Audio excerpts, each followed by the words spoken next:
Hey, everybody. Welcome back to another episode of the Trust Your Gut podcast. I am Hannah Ruhama, Kombucha Mama, and I am super excited to have my guest here today, Dr. Sam Shay.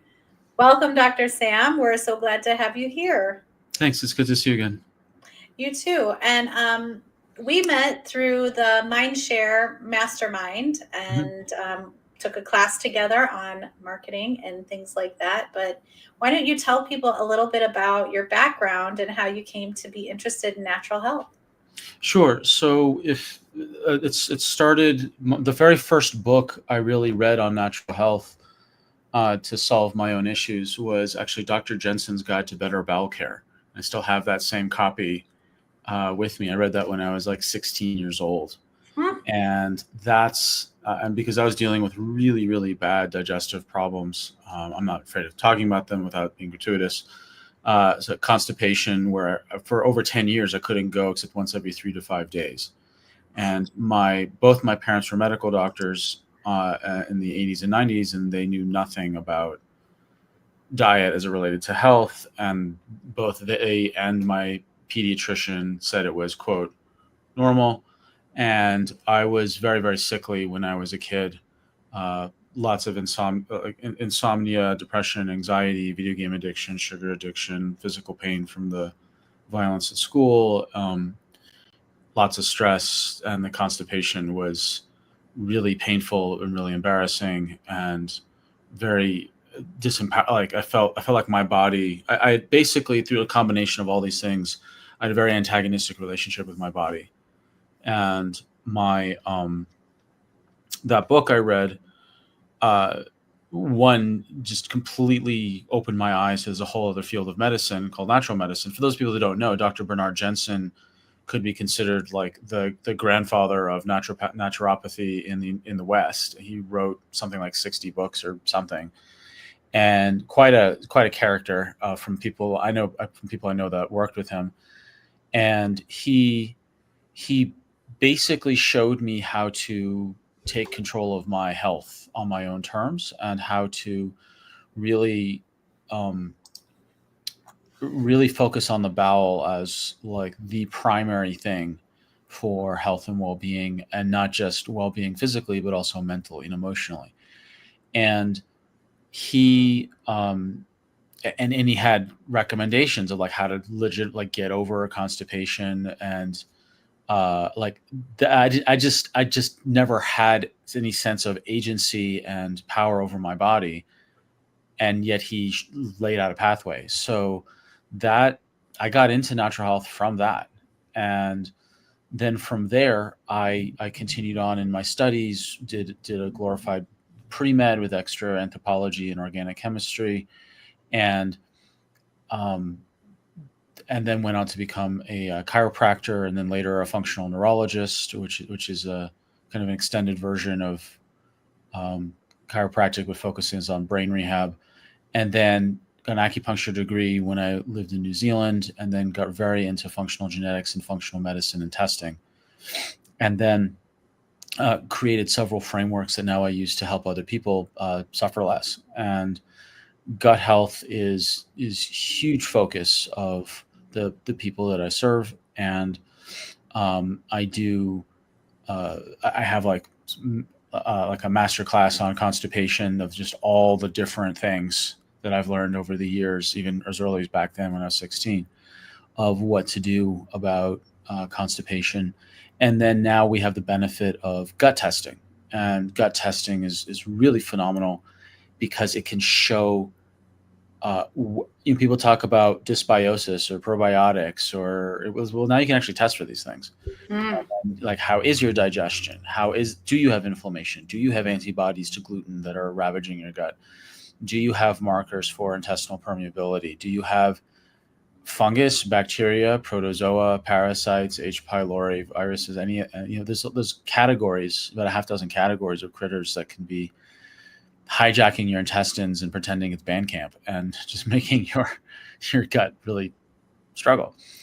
So, and then on top of that, there's now much better uh, peripheral testing not just directly for the gut, but things that support gut health, whether it's hormones or genetics and other tests that are out there to support the additional causes as to why a gut has gone sideways, whether it's if someone's hyper-inflammatory from genetically, or they're eating the wrong foods for them genetically, and then their intestines are reacting in protest, or they've got dysregulated stress response system, like their adrenals have dysregulation, and those glands control the immune system lining the inside of the intestine. And if you don't have a good immune system, then those half dozen or so infections can take over. So it's been a long journey since 1996 when I read that book, and I'm happy to say that it was starting with gut health is where I ended up where I am today, and it's lovely to be able to talk about it in such an open-minded podcast and people not get weirded out talking about bowel movements. Well, I mean, the bowel and the gut are intimately involved, right? Like the whole process of digestion is taking in nutrients and excreting what no longer serves. And that can be a metaphor for emotions. That can be a metaphor for anything we're consuming, if you will, where we want to absorb what's actually going to help support us from a health perspective, be that mental, emotional, physical. And then we need to let go of the things that are potentially harmful to us if we keep them inside. I'm really curious to hear, back in the mid 90s, was there much of a consciousness around fermented foods and its relationship to gut health? There was in certain circles. I mean, my first mentor, Eliza Bergeson, uh, she used Sally Fallon's work from the book Nourishing Traditions, and and showed me her book about Weston A. Price. And I was I was a couple months before I was going to college, and I go in for a session with her, and she takes this giant yellow book without even explaining, just like kind of thwonks it on the desk in front of me and she said, "Hey, read this book; it'll save your life." And I was like, "Okay," and it was a little weird. I was like, "Okay." So then I go off to college, and I have dorm food, and then I go vegan for a summer, and then come back to the opening, cafeteria food when that's where all the parents are in town dropping off the kids. So the cafeteria, cook something nice. And I'm just starving for meat, and I have like 4 chicken breasts, and I end up in the hospital because I have such a massive reaction to that much protein after not having it. And I had to get 2 liters of IV and put into me, and it was a mess. And then the next day I called Eliza and I said, like, "Hi, what was the name of that book again?" And that was literally the conversation. I was like, "Hi, what was the name of that book again? That yellow thing? What was that?" And it's Nourishing Traditions by Sally Fallon. And so I got the book. And then soon thereafter, I left the cafeteria and joined the kitchen co-op in the dorm, and then later ran the co-op for a couple years, according to Weston A. Price. Wow. So the fermented foods were absolutely, there's whole chapters on fermented foods, whether it's fermented solid products or fermented drinks like beet kvass or whatever, kefir. There's I get a half dozen or so of those types of, and so in those circles, fermented foods were very popular. Otherwise, no. Well, I mean, yeah, I was kind of curious cheese if at they were best. popular. Like, did Jensen's work talk about it at all, or was that mostly? No, he did talk about fermentation. I feel like Jensen, he definitely talked about it, but he had so many things that he talked about. Like we're talking 60 books worth of stuff. Yeah, Like it's a he lot. had a whole book devoted to goat milk. Like this is Wow. Goat Milk Magic is actually the name of the book. Interesting. And so Jensen was quite a character, and he talked about a lot of stuff. I mean, his book covered everything from skin brushing to laying on an incline for 10 minutes a day to change the blood flow, using gravity to help the brain, to specific ways you massage the belly, to one of the things I talk about in my constipation masterclass is like you can train your body to poop again by the clock. Like there is a way to do it, and he talked about it. I mean, there's nothing, once you hear it, there's nothing really special or secret about it. It's, you wake up in the morning.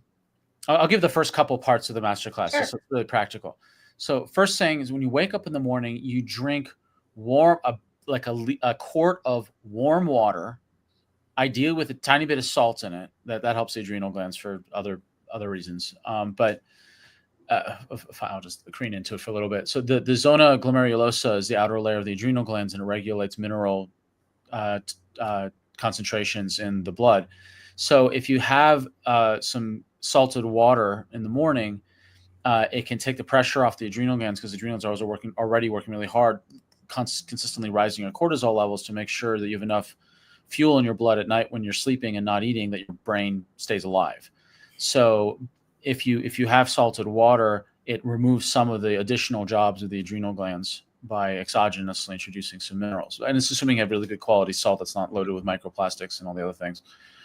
So anyway, so you have a big liter of warm water now, and that's warm because you have a liter because the volume matters. The volume will stretch the stomach and trigger what's called the gastrocolic reflex. Gastrocolic. So when reflexes are named in neurology, they gastro means stomach, colic means the colon. So the reflex starts in the stomach and then triggers something happens in the rest of the colon. So when the stomach stretches volumetrically, like it stretches out, then it triggers the colon to start engaging in peristalsis, to move through. So it triggers cranial nerve 10. So the volume of water matters. You don't just like to sip a little bit of tea. That doesn't work. The warm water will then help transit the water from the stomach into the small intestine faster, because the small intestine doesn't like cold food. It sits in the stomach and warms up first. So that'll increase the transit time, which then the water itself will soften any hardened stool to help with pooping. Then what people can do is ideally they like walk around they either can go sit on the toilet for 5 minutes and just like consciously connect with their body and just like, this is the time to poop. It's safe to poop. It's good. It's like, this is the time. And ideally your feet are up on a raised thing, like a squatty potty or a cardboard box or a little camping stool, whatever.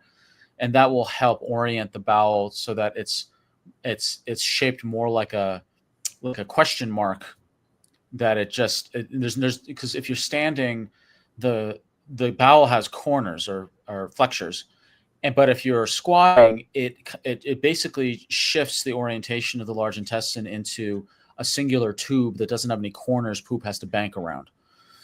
So if you sit on the toilet with your feet up on a platform and your knees up against your chest, then you've got you can palm the eyes. Literally just take the palm of your hand and gently palm it. You're not poking it. You're not pressing so hard you're seeing light or feeling pain. Gentle pressure. This is called the oculocardiac reflex. Oculo, eye, cardiac, heart. So it's called the eye-heart reflex. I think it should be called the oculocolic reflex for my purposes. But the oculocardiac reflex is where you use when you put pressure on the eye, you activate cranial nerve 5 that then signals cranial nerve 10, which is the same vagus nerve that gets the intestines to engage in peristalsis. The oculocardio reflex, and this is the same reason why when people are stressed out, they put their fingers, along the bridge of their nose. It's the same. The reason why is because it triggers cranial nerve 10. And why does this reflex exist? Because when a fetus is developing in a womb, there's the frontal lobes have not developed enough to really inhibit the speed of the heart rate. So the amniotic fluid creates pressure on the eye to then artificially suppress a rapid heartbeat. And when the water breaks, that's when that pressure is lifted off the eye and the heart rate goes really high, which it should, because if a fetus is now going to be birthed through a very, very tiny space, you need to have a very fast pumping heart in order to keep all the tissues and the brains, etc., perfused with blood as you're going through a very tiny canal out into the open air.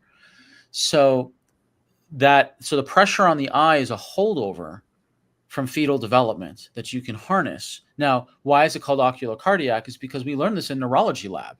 You can put a pulse oximeter and a heart rate that measures a pulse rate on your fingertip, and you have the person gently palm their eye, and you can see the heart rate drop by 5-10 points or so Oh, within about. interesting. Yeah.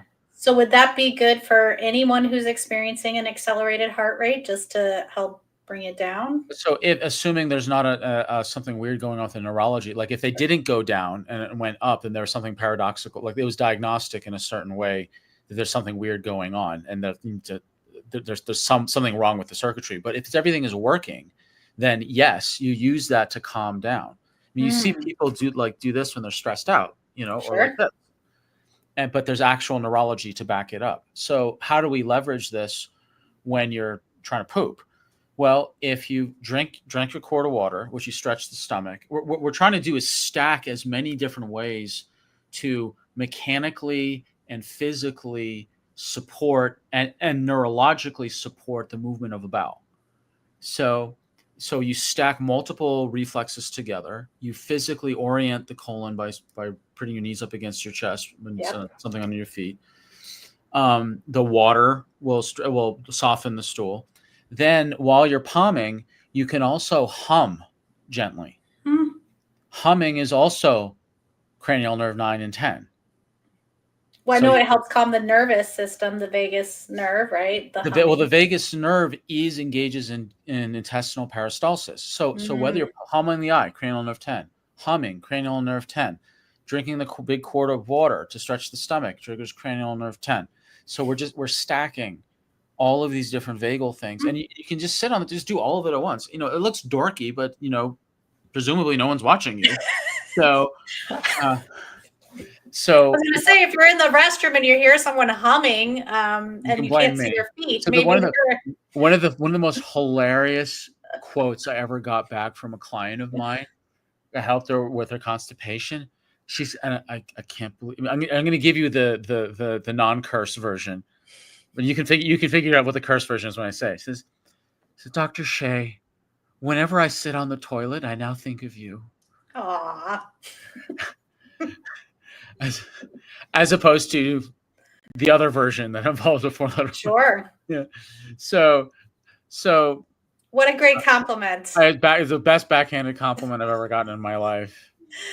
I mean, it would have been funnier if she had a little picture of me with a little incense every time she touched the toilet.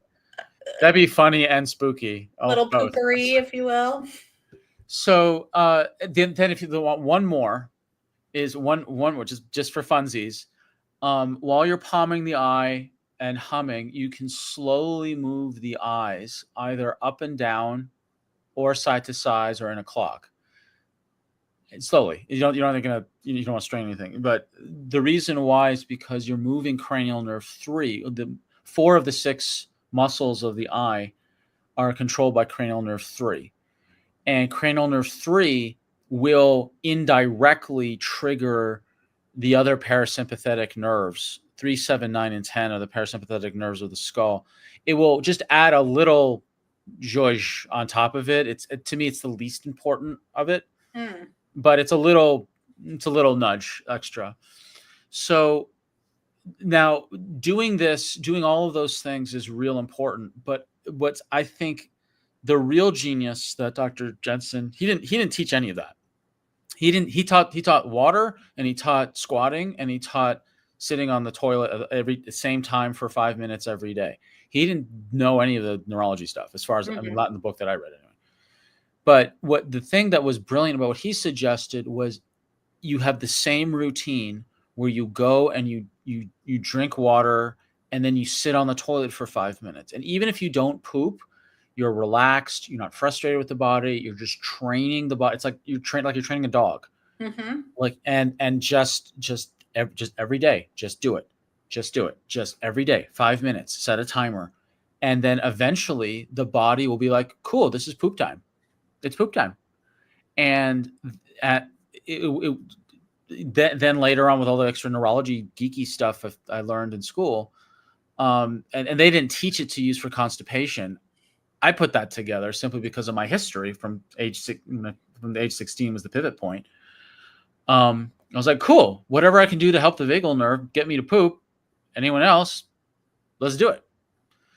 I love that So though. I love pulling information from various sources, making it your own, and totally. putting the connection together to create something that can help even more people, because now, like you said, you've created a stack of tools.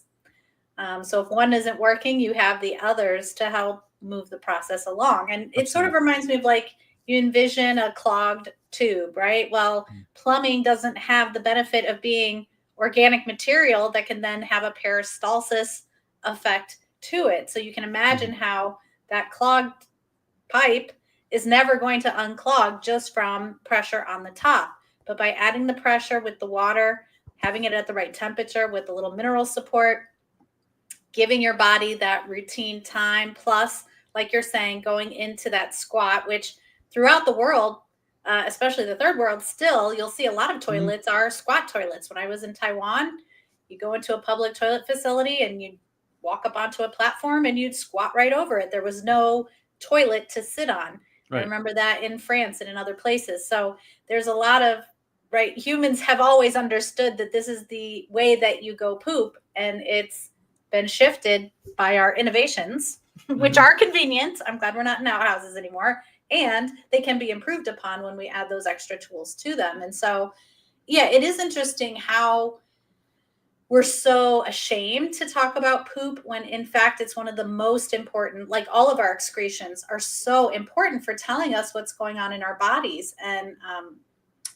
as another side example, the translation for diabetes in Chinese, in Mandarin Chinese, Tang Niao Bing, is sweet pea disease.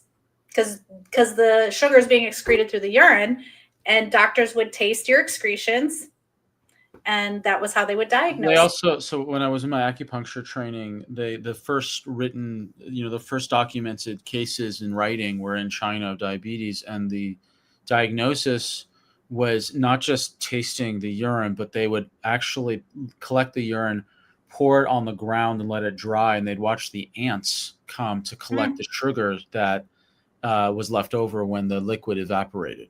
So they used ants as another way to double check if they didn't want to taste the urine. But I love, but just the ingenuity of it all, and Sure. taking away the fear, right? We have so much fear around these things. And no, I'm not saying, go out and taste your pee and poo. And I'm also saying, don't be afraid if to look in the toilet, to actually look and see what's there. Get your Bristol scale out, figure out what's going on, connect with someone like you if you're still. This is the least happy email I've ever sent to clients, is a copy of the Bristol chart. Like, this is not what they want to see in their inbox. This is not. But I've sent it many times. Yeah. I have one hanging up in my bathroom. Yeah. Look, when you care about gut health, I get it. I'm smiling because I get it. I get it. Like, I totally get it. Yeah.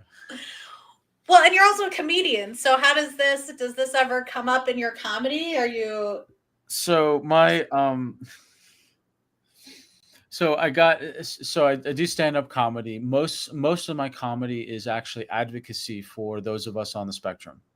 I have a full 1-hour show that's recorded and on YouTube for free. It's called Neurospicy: Love, Life, and Comedy on the Spectrum. So if you just put in my name, Dr. Sam Shay, Neurospicy, you'll find it. It's an hour. It's technically an hour and 3 minutes and change because of the credits and whatnot. But I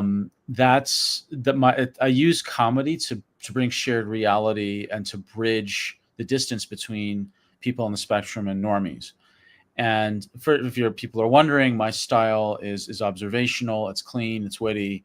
There's no curse words. There's no politics. There's no cheap body fluid jokes, despite us talking about poop for the past 20 odd minutes. I'm writing another show on chronic disease and my journey through that and becoming a functional medicine practitioner. But comedy.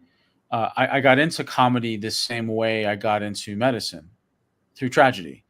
So I use natural medicine to help me get out of the physical and emotional damage from uh, uh, uh, what happened when I was younger, and then use comedy to also give me a sense of sanity and a communication style, as well as I studied sitcoms, particularly family sitcoms, like an anthropologist, because I have what used to be called Asperger's syndrome.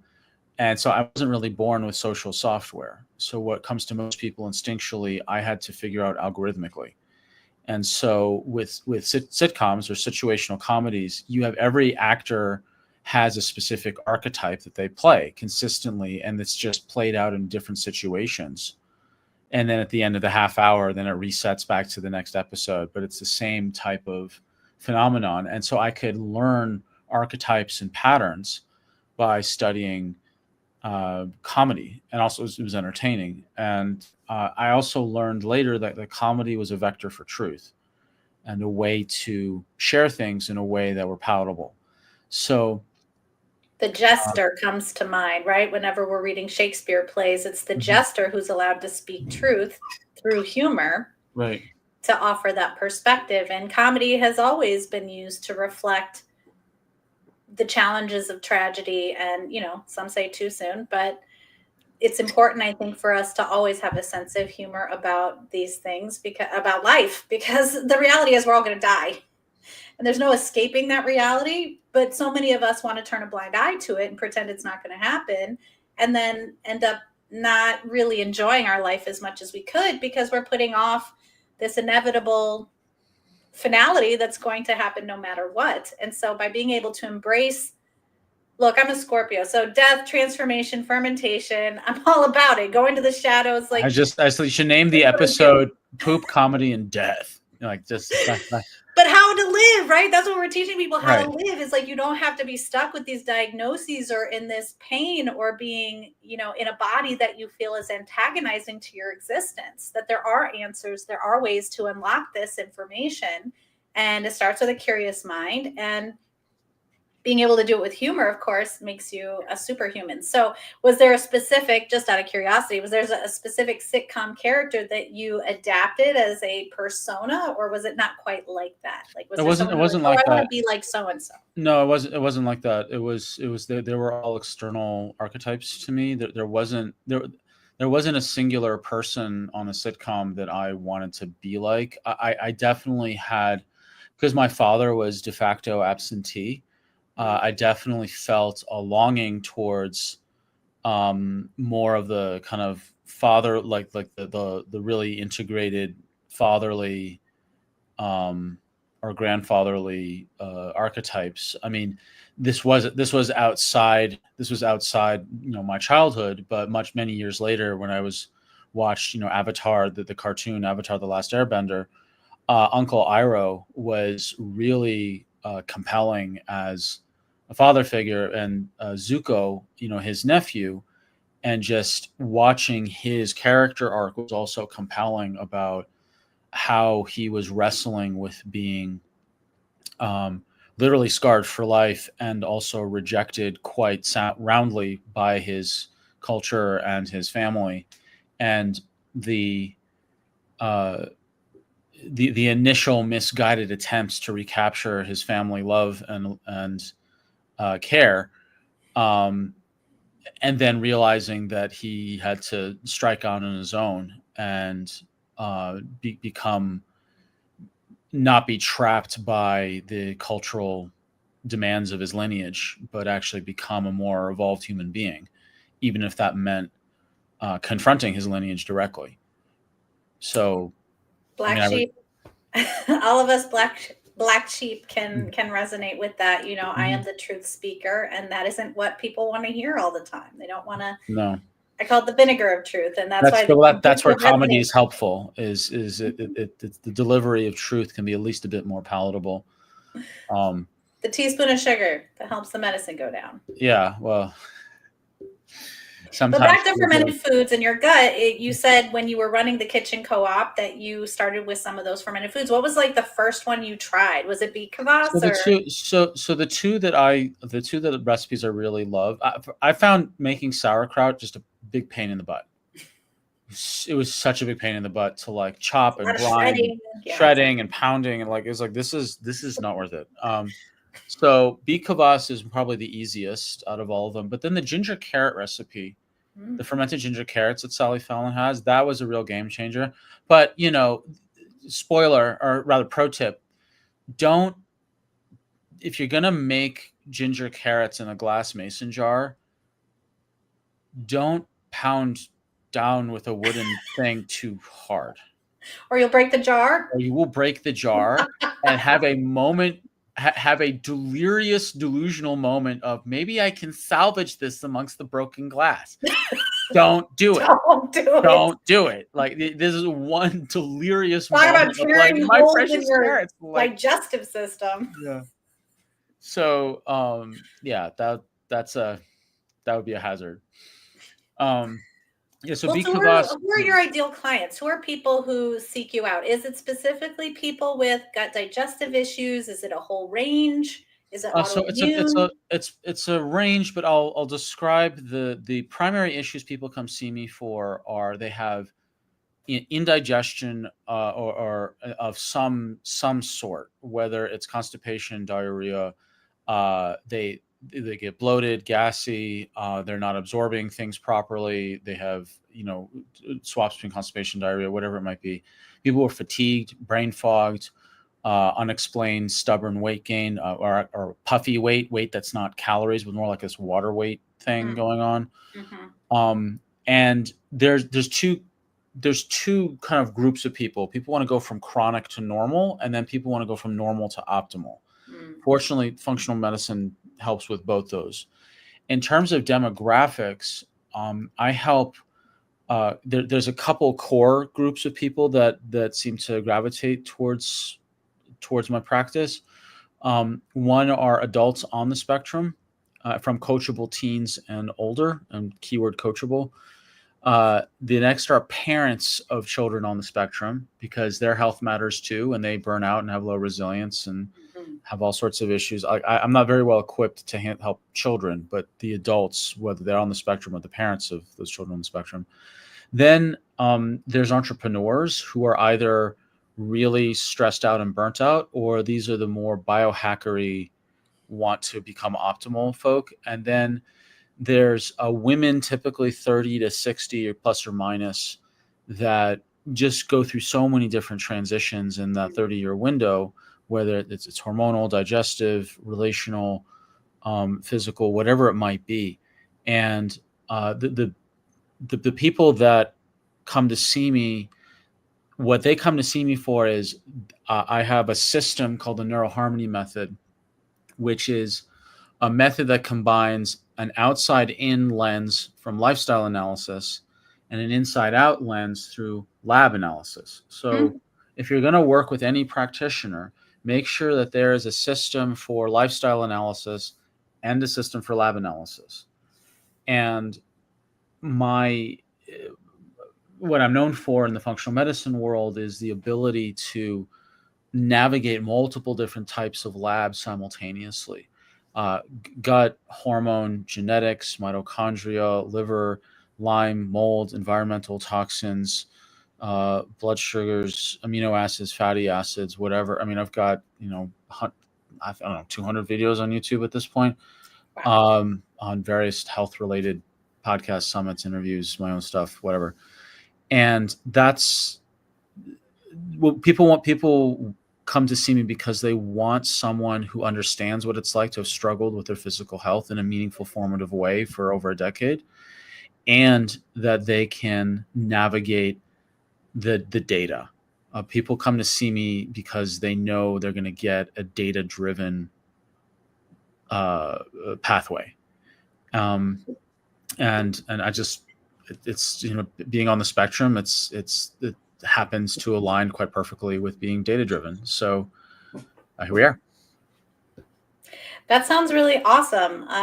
And how do people find you? Obviously, you have your website here, Mhm. Dr. Sam Shay. Where else can we find you? YouTube, it sounds like. Yeah, so I have a whole YouTube channel, just Dr. Sam Shay, Instagram on as well. But the main thing that people can do is go to my website, and if there's a button there for a free 15-minute discovery call to see if this neuroharmony method is the right structure for your situation.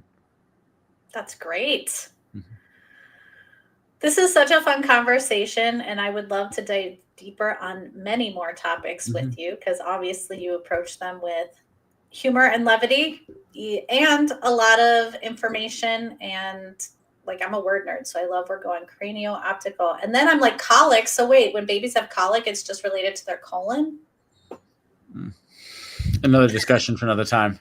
Yeah, exactly right. See what I mean? Like, you just Yeah. spark a desire to want to go deeper and learn more.